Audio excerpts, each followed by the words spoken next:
Dr. Adedipe, I'm deliberately coming to you in terms of whose outlook should we adopt? There are different entities and institutions that do outlook. Fundamental to that is every professional, anywhere you go in the world, is carrying a load of bias that is given.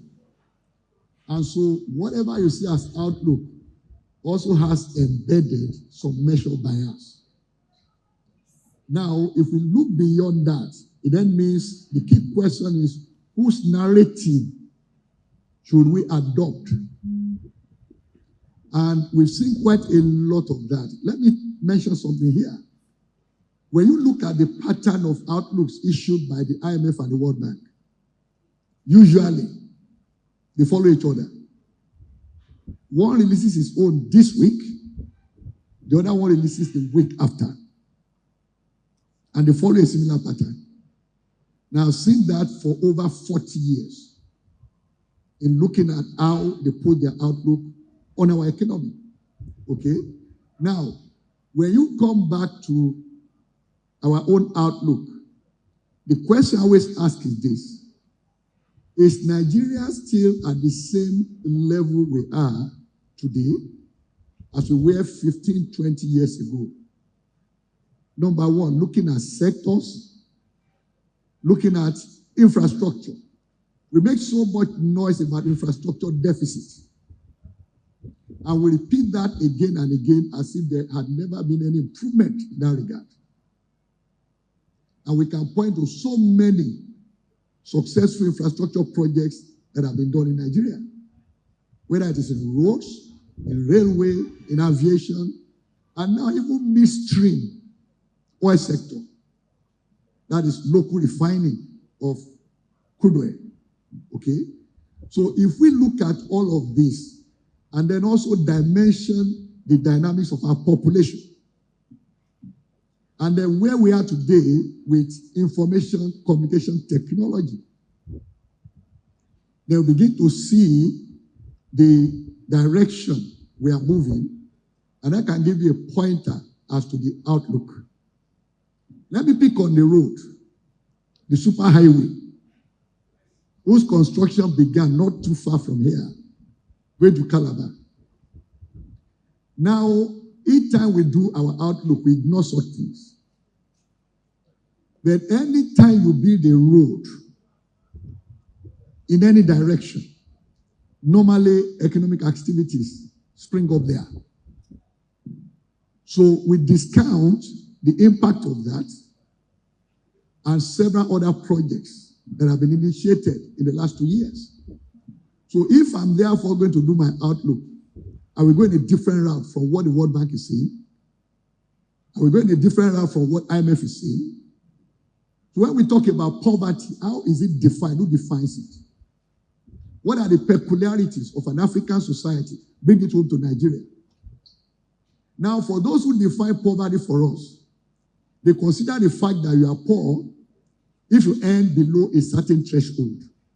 But we know in Africa, we don't live by what we earn.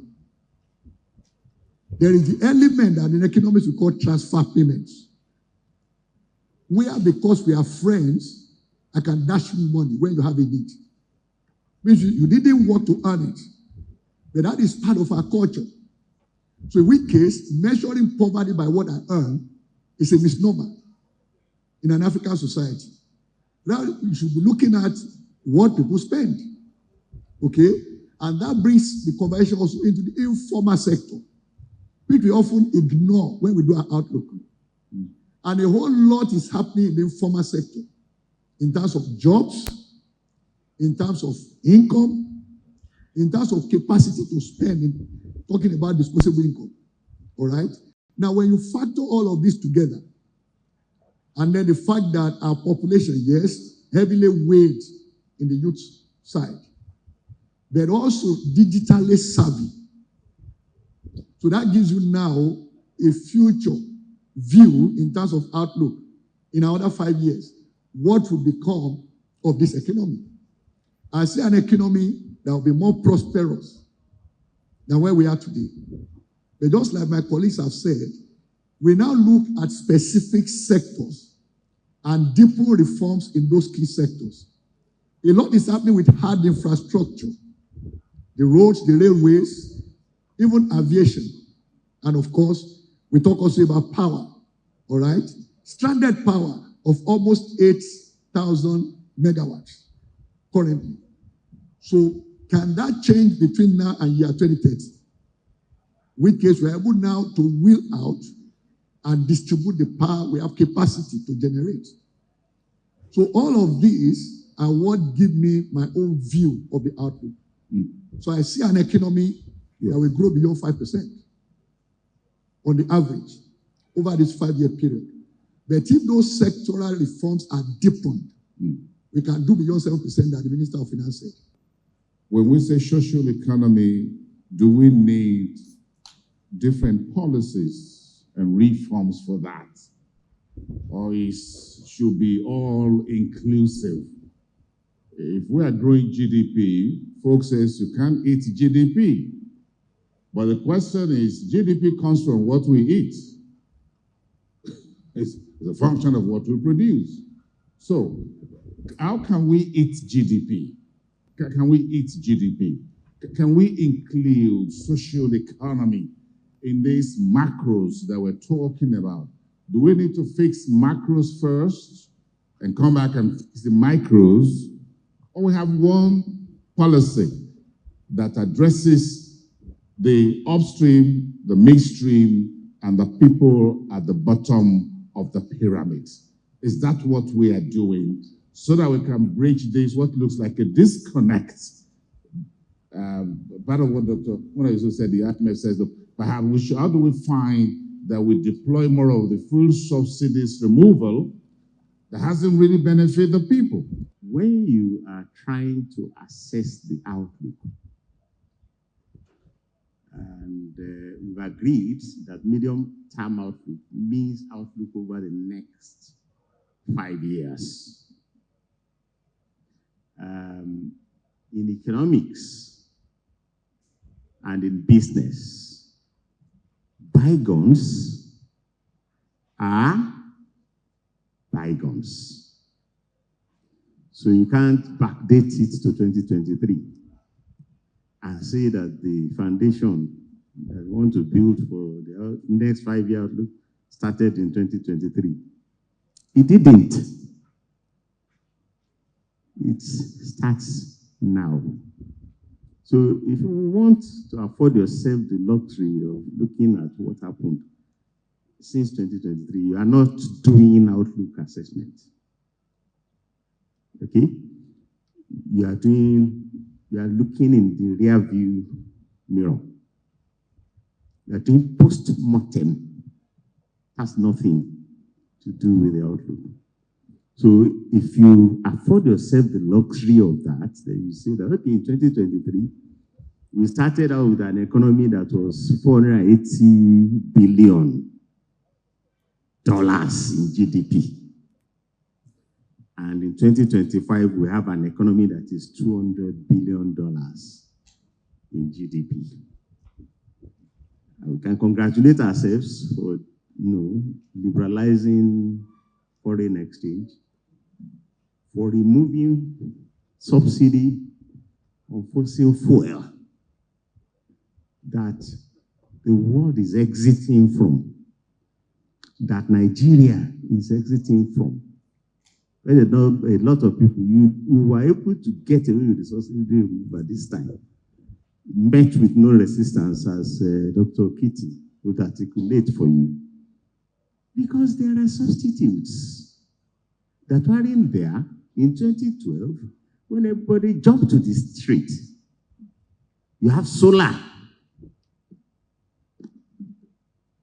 and you have other renewables. Even we are told that the seat of government is now trying to migrate to solar. Okay? So, yes, I am the first to commend the central bank for stabilizing unifying the exchange rate, stabilizing and rebuilding the net reserves to above $20 billion. And I'll be the first to congratulate us for restoring GDP growth at the turn of 2025 and for, achieving disinflation. We commend ourselves as we look at the rear view mirror. But in the context of, okay, where would we be in the next 5 years? Whose outlook? Is Nigeria's outlook. Never mind what the IMF is saying. What are you saying? Every serious company will sit down and do its own strategic plan for the next 5 years. This is their own outlook. It will inform what they will do to ensure that they get to where they want to be in 5 years' time. Nobody else can do your outlook for you. And in that regard, if we all say that bygones are bygones, there's no memory.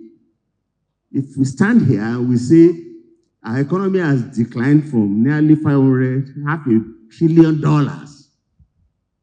to 1/5 of $1 trillion today in the past 2 years.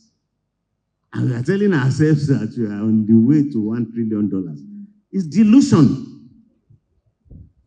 So we have to ask ourselves, what should we do? First, to stem the decline and to start a journey, towards that $1 trillion. Then I will say to you, you need anchors for the outlook. You need to anchor your projection on something. And I'll offer you three very easy anchors, from the global environment. That what is happening in the global economy has not been shaped by Trump 1.0. Will not be shaped by Trump 2.0. You have learned in the month of April 2025 that there are 1 million things that Mr. Trump wants to do, but he cannot do them. He announced on April 3rd, American Liberation Day. And he paused it on April 10th for 90 days. He is unlikely to unpause it. That liberation is likely to hang there. What lesson has he learned in April? The fear of the market is the beginning of wisdom. So Mr. Trump does not fear the Congress. He does not fear the courts. He does not fear the states. But in the last 1 month, he has learned to do what? Fear the markets. To fear the markets. If he says he wants to sack his central bank chairman of the central bank board of governors, and the market reacts, he come back and say, no, I have no intention to sack him. If he talks too harshly about China, he says 145%, and the market reacts, he says, no, it doesn't have to be that high. So, thank goodness. So, it's not what Trump wants to do, it's what the market allows Trump to do. So, what is ruling the world? Technological transitions. And I'll put 3 on the table. Somebody has mentioned digital, so there's a global digital transition. It's irreversible. You either join it or it will sweep you away. There is energy transition with even a date has been fixed for net zero. And that's 2050, is 25 years from now. And 25 years happens just like that. Where is Nigeria standing relative to the global energy transition? The charge we gave to the new board of the NNPC raised $60 billion in fossil fuel investment, raised production of fossil fuel. We, appointed the board on the 2nd of April, and the markets, started moving on the 3rd of April. Are those targets realistic anymore? Is anybody in Nigeria talking about that energy transition? If you don't talk about it, growth is not going to come from oil. 2014 is not coming back. And growth is not going to come from any other commodity for that matter, whether agriculture, the prices are nosediving. Growth is going to come from services.